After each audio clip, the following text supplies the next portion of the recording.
In the last video, we have learned the starting point, that is net profit before tax and EOI. And the short forms used were TPRE if our starting point was surplus closing minus opening. And if the starting point was net profit after tax, then TPRE was cut short to PERE. Now, moving forward, we have to move forward after this step. Now, after this step, the next step will be, first of all, to write this line, adjustment for non-cash and non-operating items.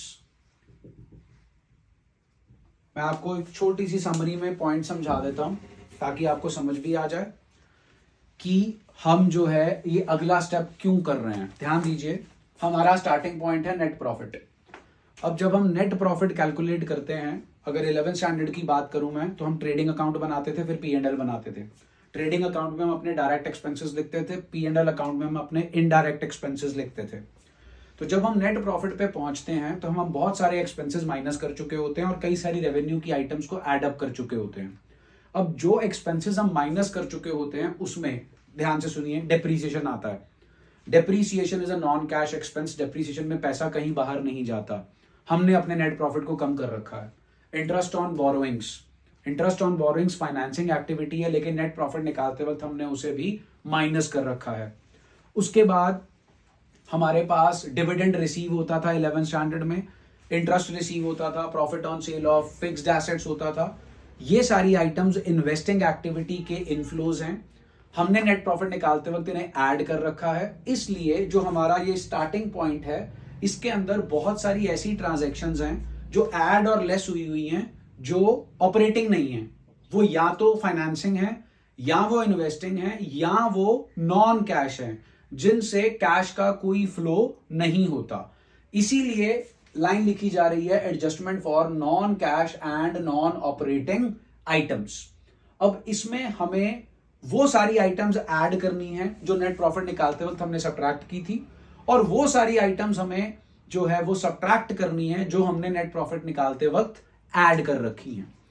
सो अब यहां पर भी हमारे पास short form आती है. P part है items to be added. अब ये जो हमारी आइटम्स टू बी एडेड है, इसकी शॉर्ट फॉर्म है FIFA DIP with an extra P. F जो है आपको बहुत रेयर मिलेगा. F stands for fictitious assets amortised. आप ये मान लीजिए 99% आपको नहीं मिलेगा.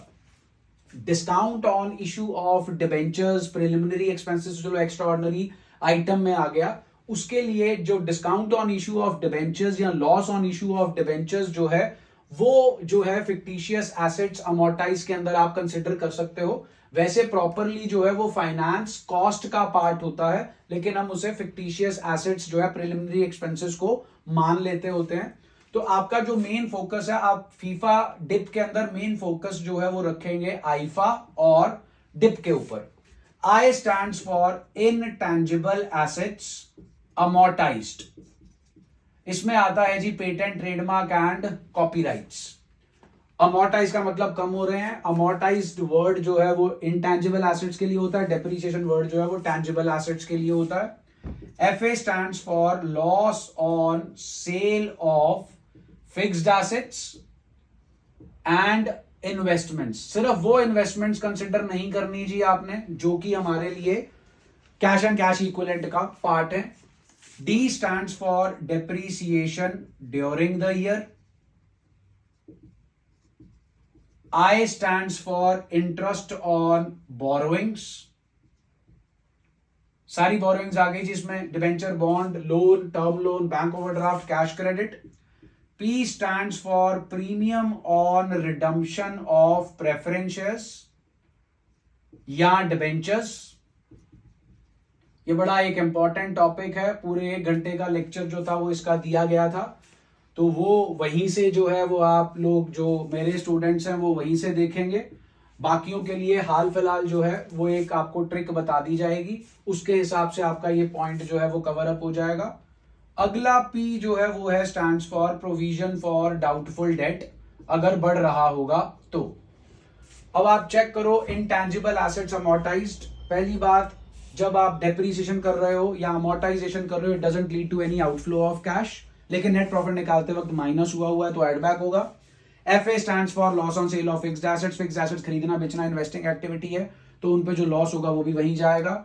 D stands for depreciation, again it's a non-cash expense. I stands for interest on borrowings, it's a finance cost. Net profit निकालते वक्त माइनस हुआ है तो एड बैक करेंगे। P stands for premium on redemption of preference shares और debentures. Trick बहुत simple है, अगर आपको premium on redemption of preference shares या debentures other long term liability या अदर करंट लाइबिलिटी में बैलेंस शीट के अंदर या बाहर नोट्स टू अकाउंट्स में गिवन होगा तो आपका यहां पर नहीं आएगा, वहां गिवन नहीं होगा, एडिशनल इंफॉर्मेशन में लिखा होगा तो आएगा। आगे जाके इलस्ट्रेशन आएंगी, वहां पर आपको क्लियर कर देंगे। उसके बाद अगर आपके provision for doubtful debt increase हो रहे हैं तो यहां आएगा, डिक्रीज हो रहे हैं तो नीचे आएगा। सी पार्ट है जी हमारे पास items to be subtracted. Items to be subtracted के अंदर हमारी जो शॉर्ट फॉर्म है उसका नाम है drip, DRIP, P extra P के साथ।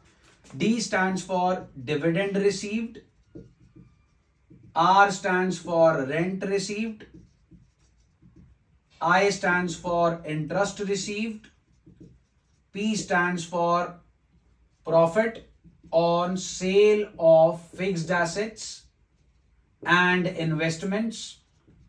कैश एंड कैश इक्विवेलेंट वाली नहीं आएंगी जी इसके अंदर। अगला P stands for provision for doubtful debts, वो वाला प्रोविजन फॉर डाउटफुल डेट जो आपके कम हो रहे हैं। ये A पार्ट है जी, ये B पार्ट है, ये C पार्ट है। उसके बाद D पार्ट आता है। D पार्ट का नेम है ऑपरेटिंग प्रॉफिट।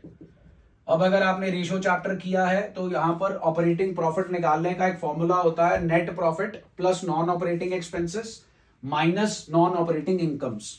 ये सब नॉन ऑपरेटिंग ऐड कर दिए, ये सब नॉन ऑपरेटिंग इनकम सब्ट्रैक्ट कर दी, ये ऑपरेटिंग प्रॉफिट आ गया before working capital changes. Working capital changes का टॉपिक अगला है जी, वो उसमें बताएंगे कि वर्किंग कैपिटल चेंजेस को कंसिडर क्यों किया जा रहा है।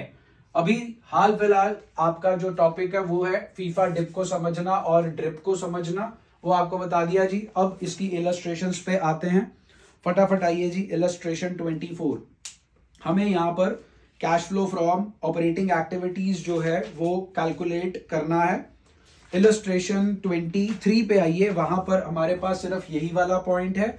जब हम अगली इलस्ट्रेशन पे जाएंगे इलस्ट्रेशन 24 तो आपको वो नीचे वाला पॉइंट जो है वो भी कंसिडर करवाया जाएगा। आइए जी, illustration 23 starting point is net profit before tax and extraordinary item.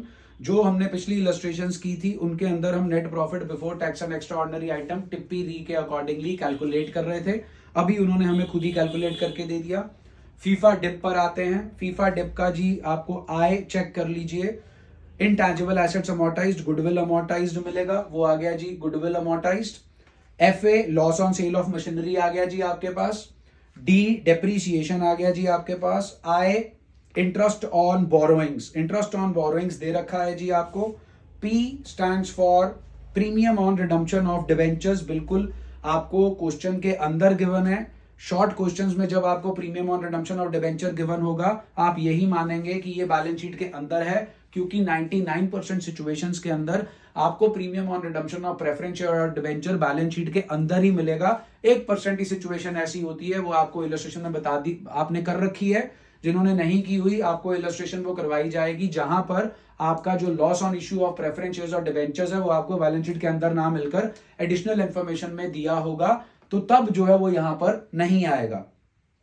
उसके बाद हमारे पास जी फीफा डिप खत्म हो गया। ड्रिप का जो हमारे पास सेटअप है उसके अंदर हमारे पास D डिविडेंड रिसीव्ड और I interest received, second last info में गिवन है जी इंटरेस्ट एंड डिविडेंड रिसीव्ड।